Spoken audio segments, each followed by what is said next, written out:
Good morning, America. Welcome back to Daniel the Handyman's world and Flip These Bricks Home Improvement. Ooh, it's cold. Getting ready for this cold day. See all this frost on my windows? I can't even see. I'm trying to get this day going. I gotta go dig that hole, playing that water. I know I told you guys about that busted water main line, and as excited as I was, trust me, I don't feel like doing it. But in life, sometimes you gotta do what you don't feel like, especially on a Saturday when I could be sitting in the house relaxing, working in my workshop, building a bedroom set or something. But instead,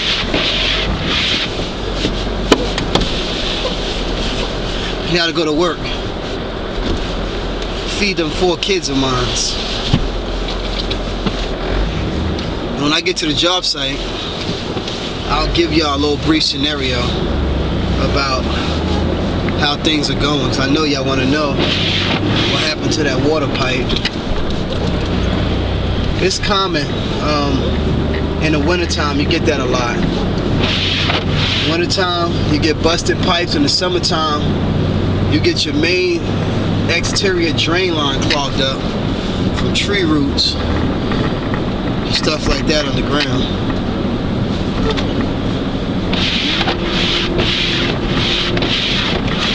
And a lot of stuff I'm doing, normally I wouldn't be doing. You know, it was a point in time where I had a full staff, 14 employees working for me, and a ton of subcontractors. But see, the good thing about what I do is that when business gets slow, unlike some business owners, this ain't what they do. Mentally, they business minded, but they can't get their hands dirty if they wanted to because they don't have a clue of how things work. Fortunately, I got the best of both worlds. So when business gets slow around the holidays, I tend to keep myself busy. Whether I'm doing electrical, whether I'm doing plumbing, flooring, or framing. That's why you gotta be good at what you do. And I know a lot of times, you know, people say, oh, you're a jack of all trades and a master of none. In my case, it's not. Everything that I tackle, I'm actually a master at it. And how did I become a master at it? I worked for a lot of different companies throughout my life before I started, working for myself. And you know how you work for a company and you just know there's no advancement? But when I first started out, I was doing surveying. I went from surveying to the construction site as a laborer. I paid attention to the tools that was inside the carpenter pouches, and I went out and bought them. I was working for this company called New View Home Improvement in North Carolina.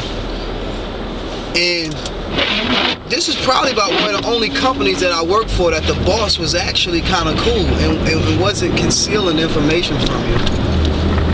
But before I went out on my own, I went to him and said, hey, I want to be a carpenter. He's like, but you don't know. I was fresh out of Job Corps. You don't know what it takes to be a carpenter.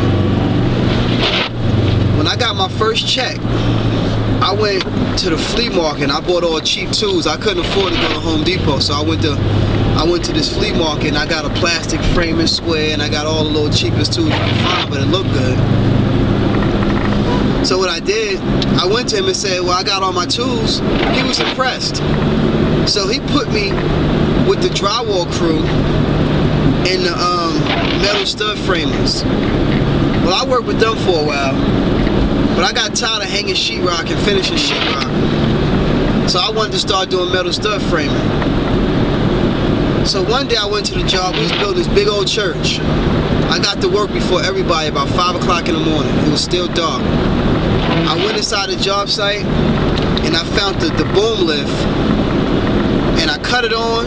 I watched him operate it and I went to the back of the building where I knew he wasn't working at. For half the day, the supervisors thought I didn't even show up. But my car was out there, so they knew I was there. They needed that boom lift. They started walking around the job site sometime after lunchtime looking for it. They found me about 50 feet in the air, framing some soffits in this church. And ever since then, they started letting me do metal stud framing. I have another story on a job site where I actually turned a front end loader upside down because I wanted to learn how to drive it. And when everybody went to lunch, I got on this doggone lift and I started driving it. It got stuck in the mud. So every time the lifts get stuck, they always get the front end loader to come get it out. So I figured they did it, I can do it too. I went and got this lift,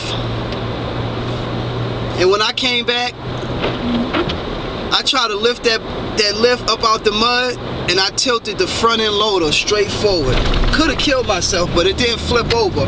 It just tilted up off its wheels, and it was unbalanced. And somebody had to come and maneuver it, because I really didn't know how to operate that equipment.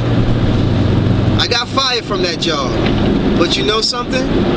Now I can operate heavy equipment. And when I went to another job, I put on my resume and said I know how to drive the front end loader. And I started working at this scrap metal yard, and guess what? I was driving a front end loader, maneuvering those things around the job site. So my point is, you can do whatever you want to do, just put your mind to it. And never let what you don't know hold you back, because failure is not an option. And when you fail, I consider that as experience. People scared to try because they're scared to fail. But you know what I call it? Experience. And when you get experience, you grow. And remember this: knowledge, wisdom, and understanding builds equality. Failure is not an option. Talk to you later. Have a nice day.